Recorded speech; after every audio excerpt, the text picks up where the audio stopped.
It's London, 1897. A new mother is trying to soothe her baby. He's been crying all night. What's the matter? Do you need changing? She begins to take off his diaper. It isn't even halfway off before she freezes in horror. The diaper is stained black. She panics. At first, she thinks it's blood, but when she sniffs it, she realizes it is urine. He's peed black urine. Immediately, sinister thoughts start racing through her head. Is he dying? Has a demon taken hold of him? There's nothing for it. She has to get him to a doctor, fast. She bundles him up and runs through the streets to the local hospital. Please, something's wrong with my son. Put him down on this table here. What's the matter with him? The doctor on duty that day is a man named Archibald Garrod.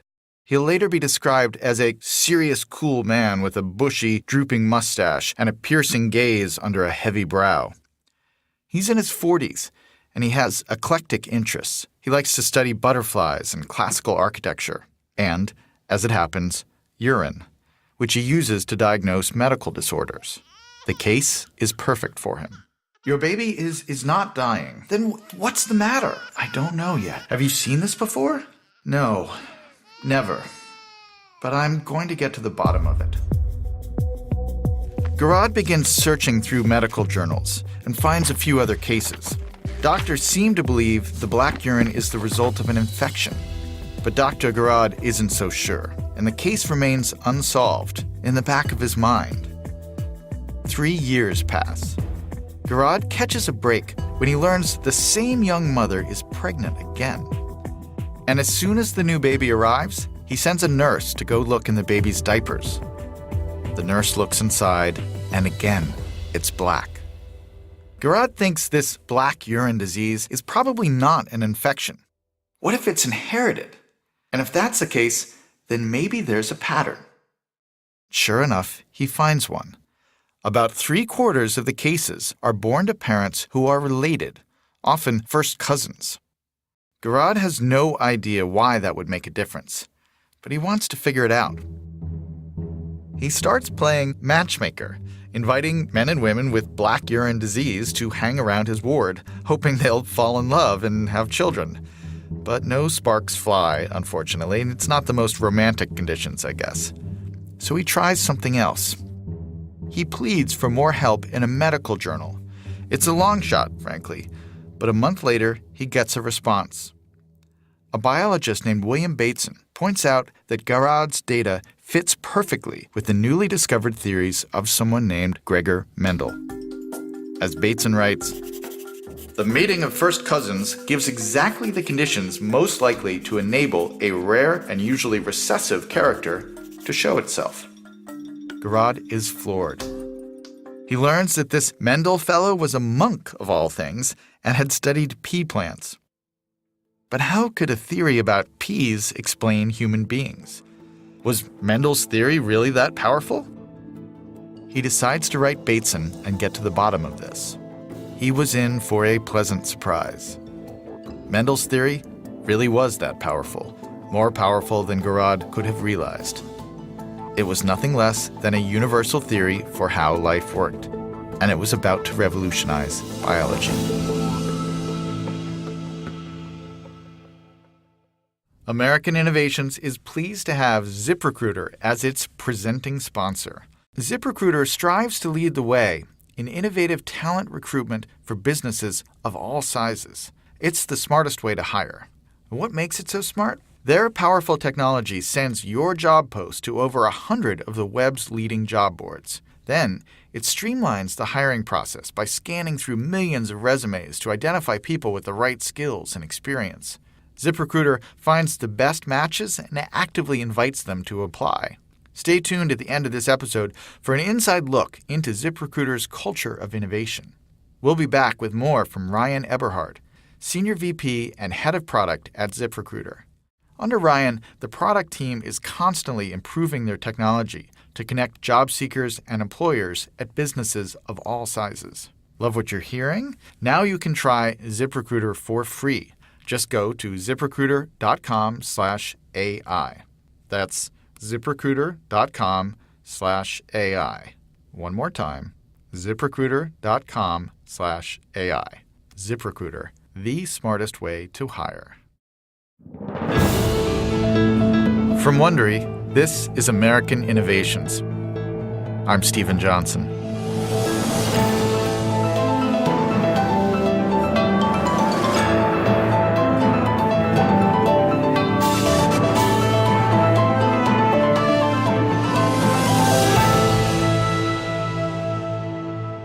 In episode 1, we heard about the discovery of genes and inheritance.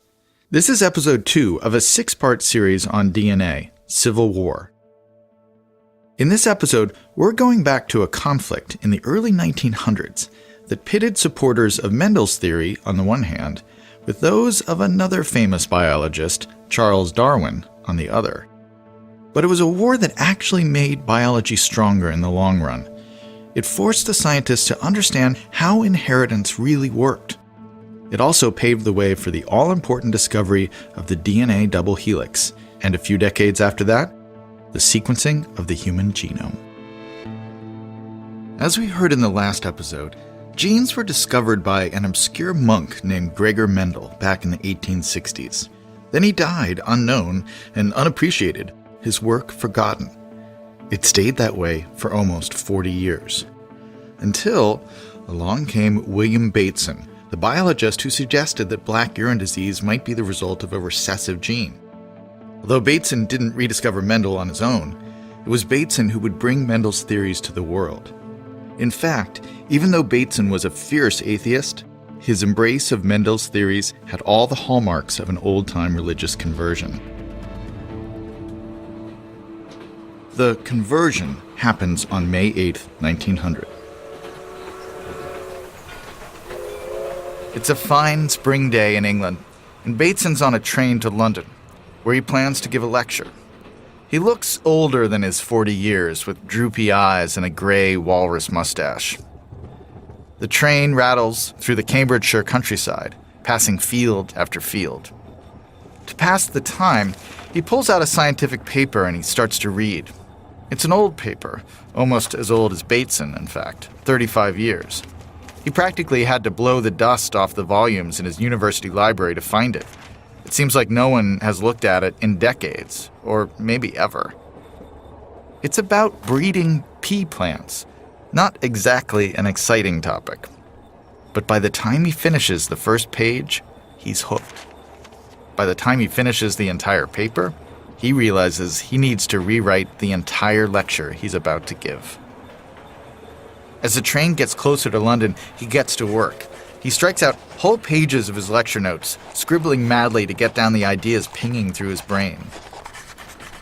He continues scribbling in his carriage ride from the station. Bateson himself seems to know how important this moment is, not just for himself, but for science. When he gets home that evening, Bateson can't wait to share his new discovery with his wife. "How was your lecture, dear?" "My life will never be the same." His wife looks over her tea. Has her husband lost his mind? "So, you know how I plan to give that lecture on botany? Well, on the train, I read an old paper that, for the first time in my life, explained heredity in a way that made perfect sense. It was a paper on pea plants." "Pea plants?" "Yes, it's an old paper. I don't know why I hadn't read it before. All this time, I've been looking for a theory that can explain how inheritance works. It's like I've been in a giant garden all alone, and I've needed to hoe the entire garden by hand. But now, suddenly, I've found a great part of the garden has been hoed by someone else. It's all thanks to Gregor Mendel." "Who's that?" "He's the one who wrote the paper. Apparently he was a monk or something. Anyway, I completely rewrote my talk. Would you like to hear the opening line? Do I have a choice?" "An exact determination of the laws of heredity will probably work more change in man's outlook of the world and in his power over nature than in any other advance in natural knowledge that can be foreseen." Years later, those opening lines will seem almost prophetic. The conversion on the train journey is a great story, even if it might not be totally true. Historians question whether Bateson's conversion happened as quickly as he claimed, and there's a good chance Bateson embellished the drama a bit. But there's no question that Bateson becomes obsessed with Mendel. He soon makes a pilgrimage to Mendel's old monastery and takes up cigars and chess simply because the old monk loved both of them. Bateson also coins a new word to describe Mendel's work on genes: genetics. And over the next decade, he becomes Mendel's most outspoken champion in Europe, the scientist who does more than anyone else to promote genetics as a science. One thing Bateson does is apply Mendel's theories to all living things, including human beings. That's why he writes to Dr. Garrett about the black urine in that baby's diaper. In fact, black urine disease is the first genetic disorder ever discovered. And the gene that causes it was the first gene ever identified in human beings. This discovery was the first step towards the world we live in today, where knowing our genes can help us identify diseases and save lives. Bateson couldn't have known how big an impact he would have, bringing Mendel back to life. But on that train ride to London, he might have been thinking about how Mendel was going to help him destroy someone else's theories. You see, Bateson had his sights on something bigger than just human inheritance. He wanted to rewrite all of biology by bringing down Charles Darwin's theory of evolution. In talking about Charles Darwin nowadays, we often call his theory just evolution, but it's actually evolution by natural selection. And while virtually all biologists in the early 1900s gave Darwin credit for proving that evolution occurred, many of them hated the natural selection part. You've probably heard natural selection explained as the survival of the fittest. Basically, creatures with beneficial traits have a survival advantage. They live longer and have more children as a result. But many scientists criticized this version of evolution as incomplete. For one thing, Darwin failed miserably on one point. He couldn't explain where those beneficial traits come from. Why are some animals faster or taller or healthier? As one wag put it, Darwin could explain the survival, but not the arrival of the fittest. And this is where the Civil War starts. Darwin had always claimed that natural selection takes place excruciatingly slowly over millions of years with no leaps. He described a gradual process that leads to new species with different characteristics. But other scientists began to question this theory. They pointed out that mutations in plants and animals could lead to big changes happening quickly. These mutations explain something that Darwin's theory can't. Because if the mutation changes are big enough, the creatures will suddenly become a new species all at once. In other words, mutations might explain the arrival of the fittest. Today, it's easy to see that in studying Darwin and Mendel, scientists were holding two pieces of the same puzzle. At the time, one German geneticist declared that, "We are standing at the deathbed of Darwinism." You can almost hear him cackle. So what happened? How did Darwin and Mendel's theories ever learn to get along? The answer emerged from the most unlikely place imaginable: a cramped, dirty, foul-smelling lab in New York City that was overrun with flies.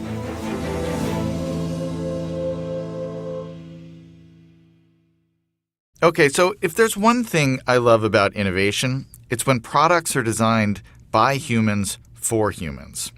And the best of innovation and the best of human intelligence has finally led to my best sleep one night at a time. I'm talking about my Casper mattress, of course. You spend 1/3 of your life sleeping, so you should be comfortable. Casper products are cleverly designed to mimic human curves, providing supportive comfort for all kinds of bodies. The original Casper mattress provides multiple supportive memory foams for a quality sleep surface with the right amount of both sink and bounce. Their breathable design helps you sleep cool and regulates body temperature. But why stop there? Casper also offers a wide array of other products like pillows and sheets to ensure an overall better sleep experience. Best of all, you can be sure of your purchase with Casper's 100-night risk-free Sleep On It trial. I've been sleeping on my Casper mattress for a few weeks, and I'm really impressed. The setup process is incredibly easy, and it's amazing how cool the surface of the mattress is as you sleep. It's so comfortable, I kind of want to just grab a laptop and work from the bed all day long. So get a great night's sleep and $50 towards select mattresses by visiting casper.com/AI and using the code AI at checkout. That's casper.com/AI, promo code AI at checkout. Terms and conditions apply.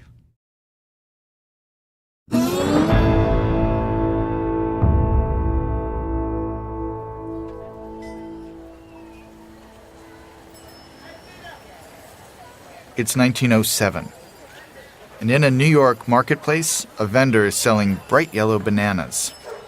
10 cents a piece, bananas, 10 cents a piece. Bananas have been available in the United States since the 1870s. They're usually sold individually wrapped in tinfoil. But today, this vendor is going to get a much larger order. How much for a box? A box? $3? Give me 2 boxes. The banana buyer is an experimental zoologist at Columbia University, just down the road. He takes the fruit back to his lab in Schermerhorn Hall. It's a stately brick building with a green copper roof and row after row of windows. There, he slices up the bananas and leaves them on a windowsill. In just a few days, the rotting bananas have given the room an unpleasant smell and attracted the insect the scientist is hoping to study: fruit flies. The scientist's name is Thomas Hunt Morgan. After just a few weeks, he has bottles and bottles of fruit flies. His lab has also gained a nickname: the Fly Room. Morgan's lab, room 613, is hardly majestic. It's cramped, dark, and ugly. And what's inside it is even less pleasant. Morgan is interested in studying inheritance. But unlike most scientists at the time, Morgan hasn't taken a side in the argument between supporters of Mendel on the one hand and supporters of Darwin on the other. He's not just dubious about Darwin's theory. He doubts Mendel's theory, too. Darwin and Mendel both seem too speculative to him. Morgan is a hard-nosed scientist who only trusts experimental evidence, things he can see with his own eyes. And so, like Mendel did many years earlier, Morgan has been experimenting. Unlike Mendel, he's breeding animals, not plants. His plan is to hunt for mutations and then watch new species emerge before his eyes. And he tries all kinds of animals at first: mice, guinea pigs, snails, starfish, pigeons. But they reproduce too slowly. So a colleague named Nettie Stevens makes a suggestion. Try fruit flies. His lab is claustrophobic to begin with, less than a quarter the size of a tennis court. And in that space, he's squeezed in 8 desks for him and his assistants. The fruit flies he collects live in milk bottles that his assistants steal from the cafeteria or from local stoops. 1,000 flies crammed into every bottle, and hundreds of bottles line the shelves or sit in trays on desks. All day, every day, the little critters fill the room with a cacophony of buzzing. And if that isn't disgusting enough, it quickly gets worse. The inside of every bottle is soon coated in slime from decaying fruit and dead flies. The piles of slimy bananas also attract cockroaches and mice. Someone discovers a mummified mouse in a desk drawer.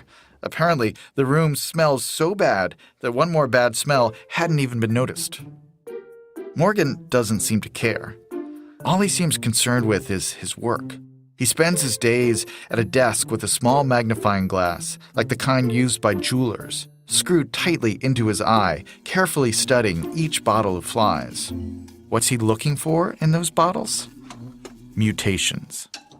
He's searching for changes in the fly's appearance, to their color, size, shape, anything at all. He peers at the insects in bottle after bottle.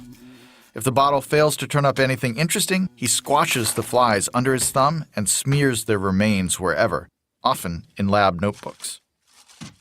And at first, fly guts are about the only interesting thing in his notebooks, because the work is going really, really badly. Week after week, month after month, no mutants appear. Getting impatient, Morgan finally tries to create mutations artificially, exposing the flies to excess heat and cold, and injecting acids and bases and other chemicals into their genitals, which, as you can guess, aren't easy to find. It doesn't work. It's early 1910. It's been months since Morgan bought those bananas and started catching fruit flies. The stolen milk bottles filled with buzzing flies line the room. Today, Morgan and one of his assistants are crowded around one of the bottles. They're so close that their breath is fogging up the glass, and they have to keep wiping it away so they can look at the flies inside. Morgan is excited. Do you see it? No, they all look the same to me. At the top of the bottle now. Look, there it is. That one with the black mark on its back? Yes, none of the others have it. It's a mutation. This is Morgan's first mutant, a fly with a black discoloration on its thorax, like a tattoo of a trident. In March, 2 more mutants appear, one with ragged moles near its wings that make it appear to have hairy armpits, a second with an olive body color instead of the normal amber. And in March 1910, the most dramatic mutant yet appears, a male fly with white eyes instead of red eyes. These aren't exactly dramatic new species, but they're a start. Next, Morgan turns to his real question. Will these mutations spread to the next generation? There's only one way to find out. Morgan decides to breed the white-eyed fly and look for more white-eyed mutants among its offspring. And here he runs into another problem. It turns out that fruit flies are a lot harder to breed than pea plants. For a start, you have to get the white-eyed fly on its own. That's easier said than done. Morgan uncaps the filthy milk bottle and balances another one upside down on top of it, like ketchup bottles draining at dinner. Then he shines a light through the top to coax White Eyes upward. He flies up there all right, along with hundreds of other flies. So Morgan quickly caps both bottles, gets a new one, and repeats the process. Then repeats it again and again and again, dozens of times, praying like crazy that White Eyes doesn't escape. When he finally gets to fly on its own, he begins mating it with red-eyed females. Then he breeds the descendants with each other in various ways. The results are mixed, but after crossing some red-eyed descendants with each other, he stumbles across an interesting discovery. For every 3 ordinary red-eyed flies born to these parents, 1 has white eyes. It's a 3-to-1 ratio, the same ratio that Mendel had observed with some of the traits of his pea plants. Morgan is excited. Here was proof, real proof, that mutations could spread to future generations. And given that 3-to-1 ratio, he begins to wonder whether there isn't something to the old monk's theory after all. To understand what Morgan has discovered, let's revisit the woman whose baby had black urine disease. Black urine contains a dark-colored chemical called homogentisic acid. We actually all produce this stuff in our bodies, but most of us have an enzyme that breaks it down before we pee. That enzyme is produced by a gene, and if that gene mutates and the enzyme changes, it can't break the acid down. Now, most people who have this mutation never notice it. Why? Because we all have 2 copies of every gene, one from our mother, one from our father. And you only need 1 working copy of that gene to make the enzyme.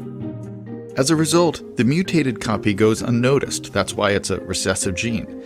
But as long as you have a non-mutated gene, you'll never know it. But if 2 people with this mutated gene have children, then the odds of passing that bad gene to the child are dramatically increased. If the mother has 1 bad copy in her genes, then there's a 50-50 chance she'll pass it to the child.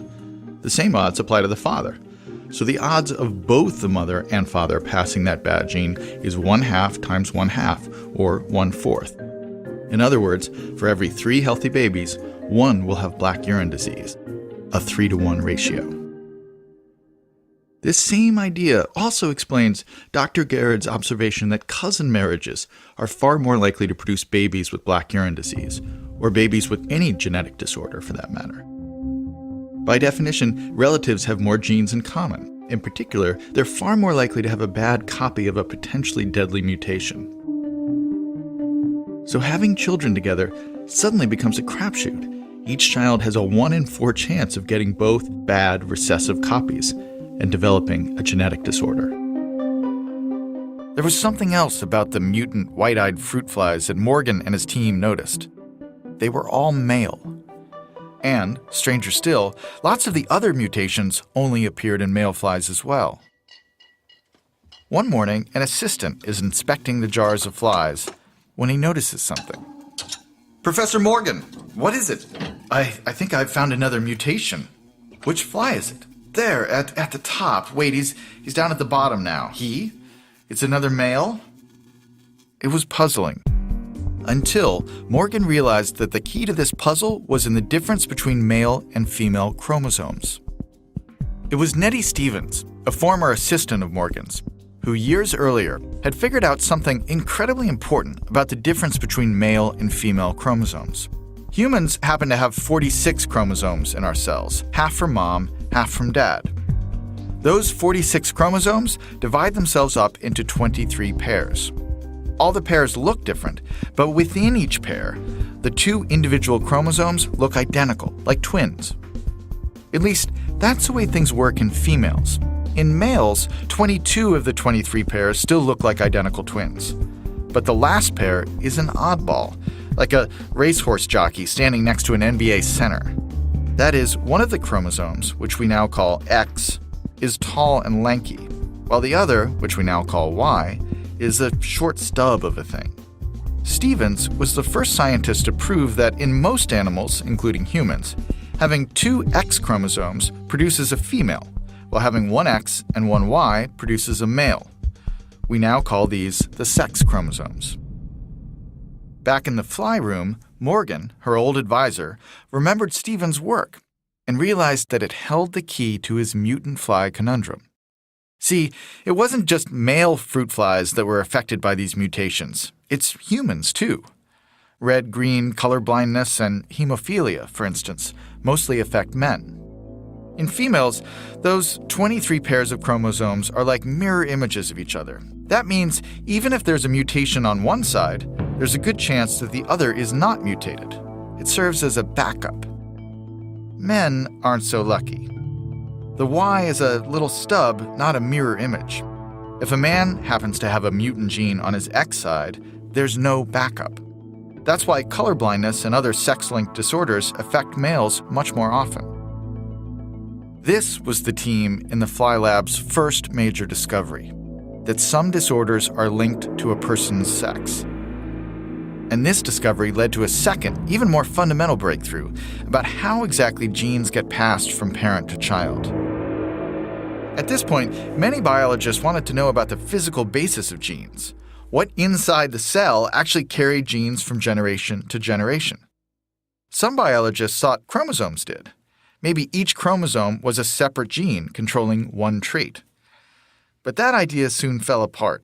As Morgan's team got rolling, they began finding dozens of mutants in the milk bottles, which meant dozens of genes. But under a microscope, they could see that fruit flies just had 4 chromosomes. There simply weren't enough chromosomes to go around, not if every gene was its own chromosome. Morgan and his team had figured out exactly what chromosomes are. They're vehicles for multiple genes.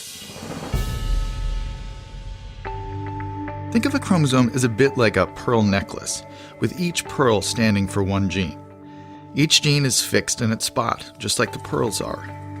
And because children inherit chromosomes whole from their parents, they tend to inherit whole clusters of genes at once. That's why the fruit fly mutations appeared in clusters, because each chromosome is carrying multiple genes. Once Morgan's group understood chromosomes, they could finally sketch out how inheritance worked in general. Genes reside on chromosomes in clusters, with different genes controlling different traits. Because both sperm and egg cells contain chromosomes, parents would pass down these clusters of genes to their children. Children, therefore, resemble their parents because they got half their genes and chromosomes from mom and half from dad. And every so often, genes would change and mutate. When they did so, the traits in question changed, with red eyes morphing into white eyes. For the first time, scientists had a theory of how inheritance actually worked. The fly room didn't figure out everything alone. But only Morgan's team was able to put all the pieces together and nail everything down, in part because Morgan insisted on experimental proof for every step. His team wasn't done there, but to understand what happens next, we have to introduce one more character, Hermann Muller. Muller was brash, moody, and as it would turn out, incredibly unlucky. He and Morgan would work together, but their relationship would sour. You see, for all of his excellent work, Thomas Morgan did have one huge fault, his habit of borrowing, some would say stealing, ideas from his assistants. Whenever one of them came up with a new theory about how genes or chromosomes worked, he'd adopt it as his own and slap his name on it. This habit would be one of the sparks that would ignite a personal feud between Morgan and Muller, a feud that would last for decades. What if you could pull up a chair next to some of the wisest, most accomplished teachers, creators, changemakers, and leaders in the world, and ask them your deepest questions and learn from their wisdom? Well, that's exactly what award-winning author and innovator Jonathan Fields does on his wildly popular Good Life Project podcast. And he's inviting you to come along. Every week, Good Life Projects bring you raw, unscripted, revealing conversations with luminaries like Brene Brown, Elizabeth Gilbert, Reverend Angel Kyoto Williams, and Tim Ferriss. No script, no sound bites, no standard Q&A or 3-minute segments. These are in-depth, often deeply intimate and surprising conversations. You'll not only see a side of these often high-profile guests that you'll rarely ever see, you'll also hear stories and wisdom that will move you deeply, reconnect you with what it means to be alive, and inspire you to craft your best life. Start listening now. Just search for Good Life Project in your listening app. American Innovations, available now.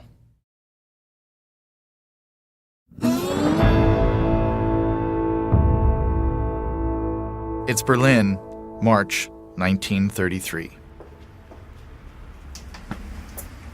Hermann Muller can see that something is wrong before he reaches the Kaiser Wilhelm Institute. There's a small crowd gathered outside the main entrance, and as he gets closer, he sees the black paint on the outside of the building. He doesn't have time to read the slogans, but he can imagine what they say. Herr Muller! It's one of his laboratory assistants. What happened? Follow me. It's best we don't talk out here. He pushes through the crowd and through the big doors at the entrance. Watch the glass. They broke the windows? A lot of them. It could have been a lot worse, though. It was the Nazis, I suppose. Of course. But please, keep your voice down. Not for the first time, Muller starts to think about getting out of Germany. He had come here to escape government persecution in the United States, where his involvement with a banned socialist newspaper had led to him being investigated by the FBI. But less than 4 months after he had arrived, the Nazi Party had won the biggest share of the vote in the German elections, making Adolf Hitler chancellor. Muller is in a dangerous position. Under Hitler, rising anti-Semitism and growing political repression puts both Jews and socialists at risk. Muller is both. Over the next few months, the situation in Germany will only get worse. Muller's own institute will be spared from a direct attack, but other researchers will not. Weeks after the graffiti and window smashing at his own laboratory, the Institute of Sex Research will be ransacked. Statues will be smashed, windows broken, and over 10,000 books will be burned. Even before the last embers die, Muller makes a decision. He has no future in Germany. It's time to flee.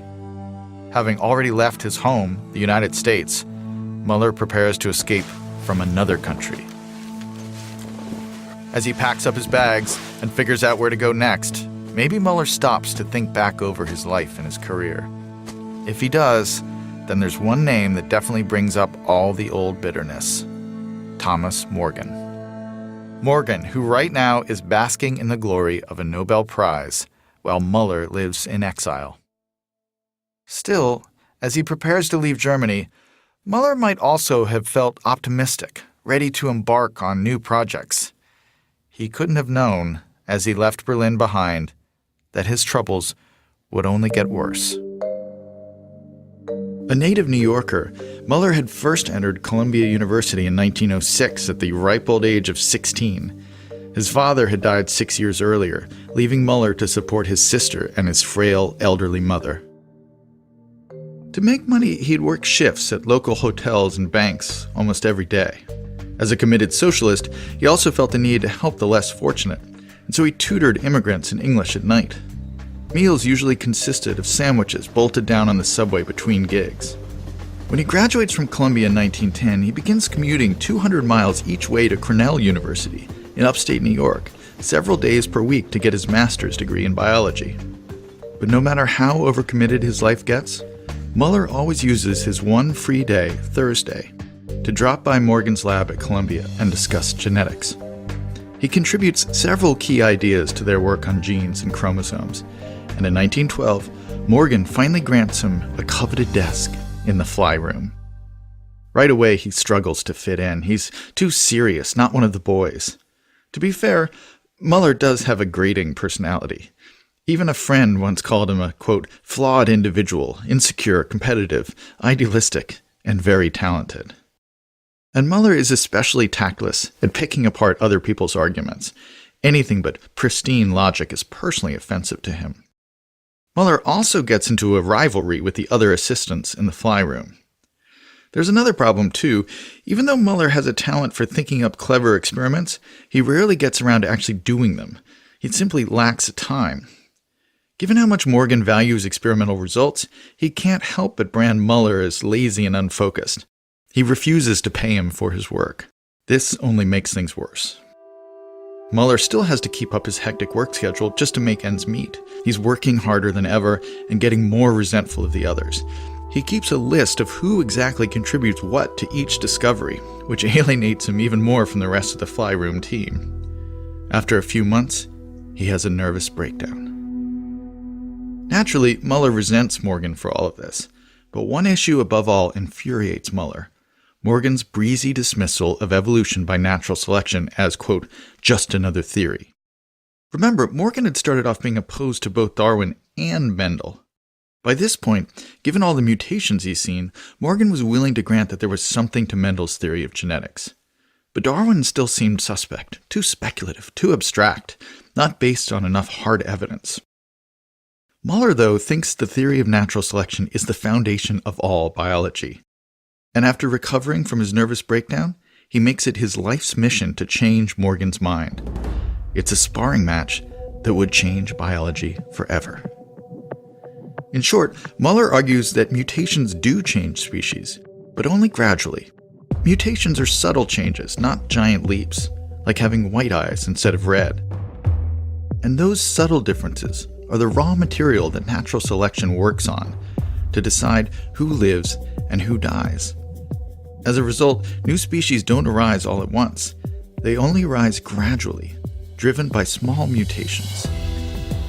From a modern perspective, pitting Darwin against Mendel seems a bit odd because we now know there's no contradiction between them. Indeed, they complement each other brilliantly. But the reason we know this is because of Muller's tireless arguments in the 1920s and Morgan's overwhelming experimental evidence. They're the ones who made these tricky concepts seem obvious, a mark of true genius. Historians now call the reconciliation of Darwin and Mendel the modern synthesis, and it remains one of the great intellectual achievements of the 20th century. Biologists can now explain both the survival and the arrival of the fittest. And in this way, the so-called eclipse of Darwinism in the early 1900s proved to be exactly that, a period of darkness and confusion, but a period that ultimately passed. Unfortunately for Hermann Muller, the chaos and confusion of his personal life never did pass. In 1915, Muller moved to Texas, in part to escape Morgan's shadow. But both as a lifelong New Yorker and a socialist, he felt totally lost in the Lone Star State. Under investigation by the FBI for his ties to socialist groups, he leaves the country for Germany. In 1933, the Nobel Prize Committee decided to honor the fly room with a Nobel Prize, the first ever awarded for genetics. Here, too, Muller would be pushed out. The Nobels have a rule that only 3 people can share a prize each year. There were 4 main scientists involved in the fly room. The committee's solution? To honor Morgan alone, cutting everyone else out. To his credit, the solo prize embarrassed Morgan, and he decided to split the prize money, but only with his loyal assistants. He gave nothing to Muller. Muller did eventually win his own Nobel Prize for his work on radiation and mutations.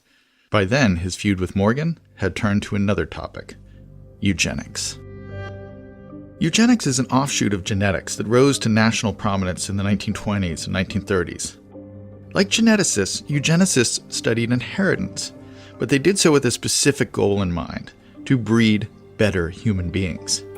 It's a set of ideas that have been used to justify some of the worst atrocities in human history, and it's something we'll be looking at more closely in a future episode. Ironically, it was Muller's hated enemies, the Nazis, who embraced eugenics most enthusiastically. In the 1930s, it was the Nazis who explicitly modeled some of its racial cleansing laws on the American eugenics movement, to the horror of the entire world. But if the 1930s were a dark decade for genetics, the 1950s would prove to be another age of discovery. For instance, you might have noticed that we talked a lot about genes in this episode, but we didn't mention DNA at all. That's because at the time, no one knew that genes were made of DNA. But that was about to change. It was a discovery that would once again revolutionize biology and lead to new controversies of its own. That's in our next episode.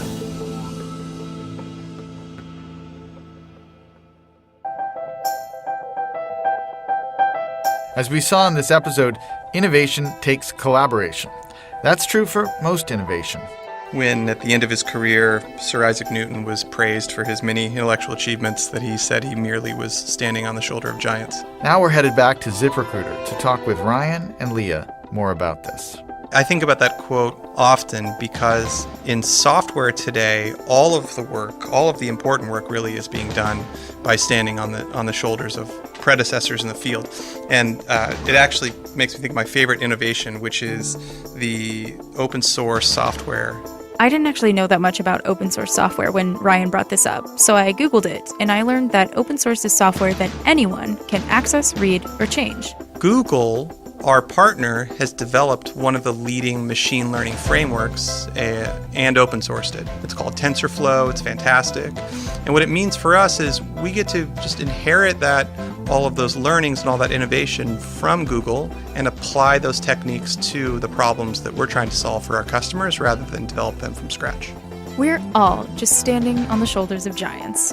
Innovation would never happen if we all had to start from scratch every time.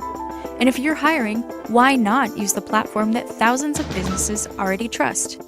ZipRecruiter has revolutionized how you find your next hire. Our listeners can try ZipRecruiter for free. That's right, free. Just go to ZipRecruiter.com/AI. That's ZipRecruiter.com/AI. One more time, ZipRecruiter.com/AI. ZipRecruiter, the smartest way to hire.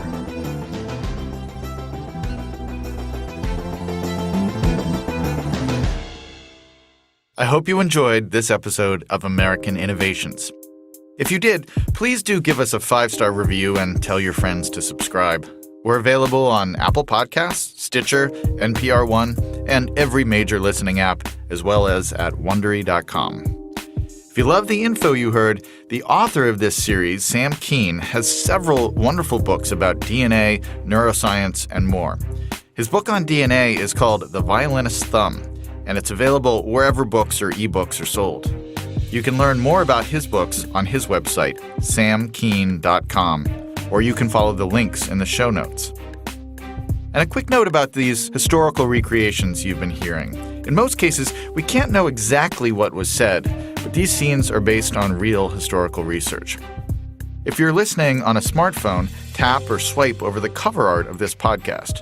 You'll find the episode notes, including some details you may have missed. You'll also find some offers from our sponsors. Please support our show by supporting them. And thank you. American Innovations is hosted by me, Stephen Johnson. For more information on my books on innovation, like How We Got to Now and Wonderland, you can visit my website at stephenberlinjohnson.com. Sound design on this episode is by Bay Area Sound. This episode is written by Sam Keane. The producer is George Lavender. Executive produced by Marshall Louis for Wondery.